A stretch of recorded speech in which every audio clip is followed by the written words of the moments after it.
8 de julio de 1997. He viajado al sur para aprovechar de conocer otro clima distinto al del norte. Vine a quedarme a la casa de mis parientes por línea materna, Valle Central de Chile, donde las temperaturas son extremas tanto en verano como en invierno. Escribo en mi diario como acostumbro cada vez que tengo una impresión llamativa o cada vez que veo algo que siento pueda darme una inspiración. Apenas desperté con el canto del gallo y he tomado mi lápiz para anotar lo siguiente. Anoche tuve otra vez el mismo sueño. Vi la imagen de la sombra de aquel fantasma reflectada en mi ventana y comencé a llorar. Me acuerdo que comencé a sentir un frío intenso y tan agudo que creí oír chillar mis huesos, pero no, aquel chillido provenía de las ventanas que empezaban a rechinar al salir los primeros rayos del sol. Afuera todo estaba cubierto de nieve, era uno de esos días invernales, donde el hielo de la noche queda adherido al techo de las casas y aquellas estalactitas frotadas desde arriba parecen como si grandes dientes de sable se fueran a tragar a alguien. Y Sem escribía lo que parecía había sido una pesadilla con resabios de elementos repetitivos. No obstante, su relato comenzaba a tomar vida propia y se daba cuenta que en la medida que se permitía agregar componentes fantasiosos, su historia podía ser digna de un libro de terror, de esos que tanto le gustaba leer. Así que continuó y añadió detalles dando forma a una especie de alter ego a quien le sucedían cada vez más situaciones oscuras y extravagantes. Ojalá fueran tan reales como para digerirme y matarme de una sola mordida. Una leve y siniestra sonrisa parece quedar pegada en su rostro unos segundos. Balbuceaba sin darse cuenta. No sé a qué debo este placer oculto que hallo en las desgracias. Levemente dibujo una sonrisa algo macabra. Siempre imagino la manera más fácil y cómoda para morir, o pienso también en las múltiples causas que pueda hallar un suicida para cometer su acto diabólico. Y Sem leía lo que había escrito y le gustaba, pero de alguna manera le parecía muy familiar la composición de la incipiente personalidad que asomaba en su protagonista, quien aún no tenía nombre, pero parecía alguien atormentado por terrores nocturnos y a sufrir constantes déjà vus. El motivo de su personaje estaría a punto de revelarse, así que siguió trazando en su cuaderno las aventuras de aquel hombre enigmático. Hoy es otro día y me temo que debo escribir todo lo posible para no atrasarme más de lo que ya llevo acumulado en estos 4 meses. Pero necesito de algo, una musa, una inspiración o un acto fatídico, un suceso siniestro que ocurra pronto, pues debo extraer la delicia profana oculta tras un pensamiento reciente y espontáneo, tal cual se succiona la miel fresca extraída de un panal colmado de abejas, con la misma adrenalina que genera exponerse a las picaduras de estas, pero cuyo fin es superior y te impulsa a cometer el acto de concreción aunque sea irracional y arriesgado. Es más fresca una idea recién cogida en el instante en que ésta fluye y brota de tu mente, tal cual lo es el placer de beber la sangre de una herida recién provocada en la víctima y absorber su borboteo profuso antes que se coagule. Una idea cicatrizada llega tarde, jamás es lo mismo. Por ende, se prefiere buscar el modo de asesinar y no esperar a que los accidentes pasen, pues ¿quién omite pulsar el gatillo cuando un arma está en la mano? Lo mismo es para mí como para el psicópata encubierto, un imposible, sostener una idea y no percutarla sobre el papel con oscura tinta. Aquí vamos, cojo el gatillo de la imaginación y disparo con mi voz, cual invocación mágica, usando el nombre místico del gran yo soy, el Yahvé, el gran arquitecto de todo, cual verbo divino, mis palabras toman forma creadora. Imploro a las huestes del mal que una desgraciada alma sea la víctima de un inmaculado asesinato. ¿El ambiente?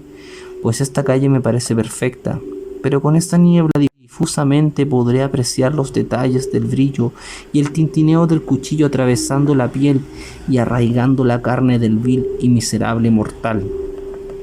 ¿Te parece mejor si lo destripo en tu hogar? Intervino en mí de repente esa voz interna, pero que vuelvo a aclarar, no era yo.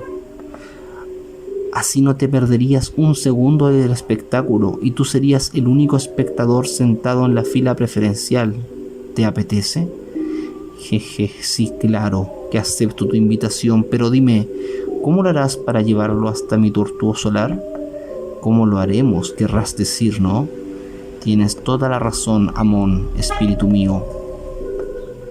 De nuevo revisó su diario y se daba cuenta que su personaje podría quizás tener un trastorno mental, una suerte de esquizofrenia, y pudiera hacer que lo que acababa de escribir fuera un diálogo con una proyección de una de sus personalidades, una alucinación auditiva, o tal vez se atreviese a incursionar en darle un vuelco a la historia y relacionar la vida de su criatura literaria con la del rol de víctima de alguien, de alguna especie de conjuro o hechicería que lo hubiese maldecido, y comenzaba a vivir las primeras fases de una posesión demoníaca. Está interesante esto, pero le daré unas vueltas más adelante al asunto. Ahora iré a compartir con mis tíos y primos. Creo haber oído que harían un cordero al palo. A ver si el tío Arnoldo nos convida un poquito de vino y así calentamos un poco el cuerpo. Uy, que hace frío acá, pero está todo lindo. La familia de Isem se encontraba dispersa entre el gallinero, el establo, donde estaban las vacas, cerdos y el resto del ganado bovino. Su tío Arnoldo Barahona, tío abuelo en realidad, hermano de su abuela Teresa, estaba desde temprano realizando los preparativos para el gran evento, un almuerzo de cordero al palo.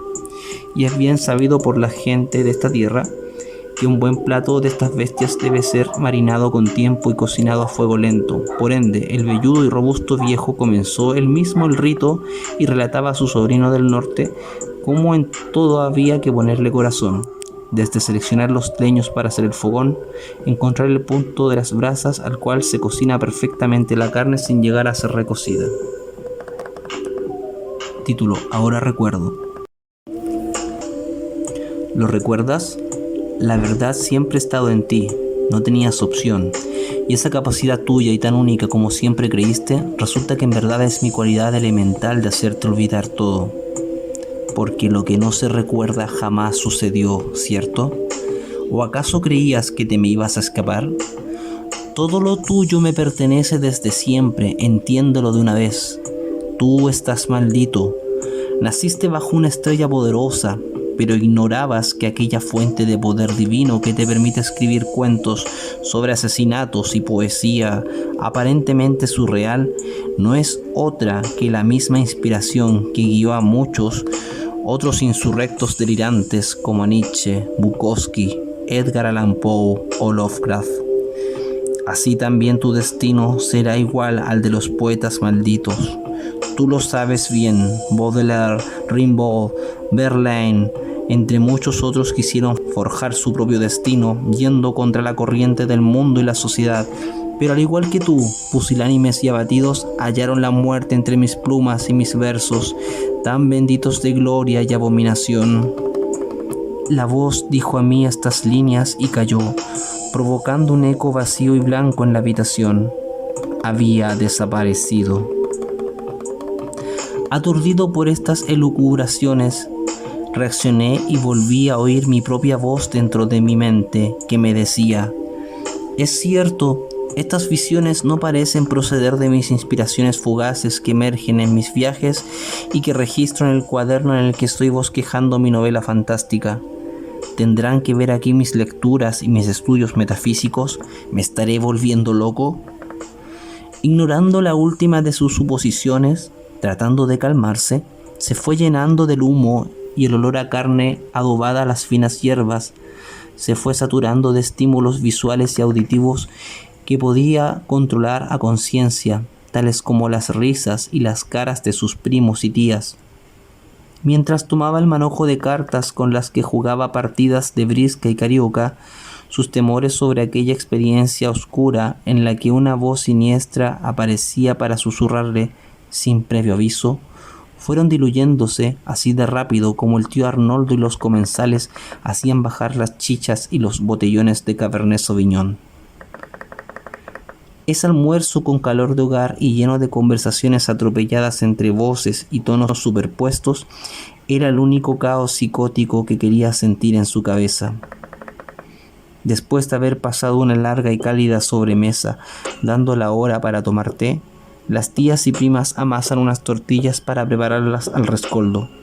Quedan exquisitas y, para más remate, acompañadas con rico pebre cuchareado.